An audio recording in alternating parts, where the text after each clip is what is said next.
যুক্তরাজ্যে ফিলিস্তিনপন্থী সংগঠন প্যালেস্টাইন অ্যাকশনের উপর থেকে নিষেধাজ্ঞা প্রত্যাহারের দাবিতে স্থানীয় সময় শনিবার বিক্ষোভের ডাক দেয় ডিফেন্ড আওয়ার জুডিস নামের প্রচারণা সংগঠন। রাজপথে নামেন হাজারো বিক্ষোভকারী। ব্রিটিশ পার্লামেন্ট ভবনের সামনে বিক্ষোভকারীদের পুলিশ বাধা দিলে শুরু হয় সংঘর্ষ। চলে ব্যাপক ধরপাকড়। আটক করা হয় 4 শতাধিক আন্দোলনকারীকে।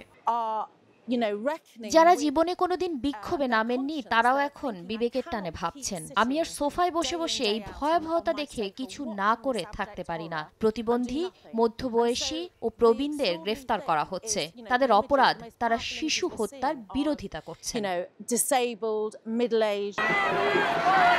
গত জুনে সন্ত্রাস বিরোধী আইনের আওতায় প্যালেস্টাইন অ্যাকশন নিষিদ্ধ করে ব্রিটিশ সরকার। সংগঠনটির প্রতি সমর্থন প্রকাশ অথবা এর সঙ্গে সম্পৃক্ততা প্রকাশকারী পোশাক পরাও একটি ফৌজদারি অপরাধ হিসেবে গণ্য হবে বলে জানায় সংশ্লিষ্টরা, যার শাস্তি 14 বছর পর্যন্ত কারাদণ্ড। মানবাধিকার সংস্থাগুলো বলছে, এভাবে গ্রেফতার ও সংগঠনটিকে নিষিদ্ধ করার সিদ্ধান্ত মত প্রকাশের স্বাধীনতার উপর ভয়াবহ প্রভাব ফেলতে পারে। একই দিন গাজায় যুদ্ধ বন্ধ ও ইসরায়েলি জিম্মি মুক্তির দাবিতে তেল আবিব আর জেরুজালেমের রাজপথে নামেন সাধারণ ইসরায়েলিরা। এ সময় প্ল্যাকার্ড হাতে নেতানিয়াহু বিরোধী স্লোগান দেন তারা।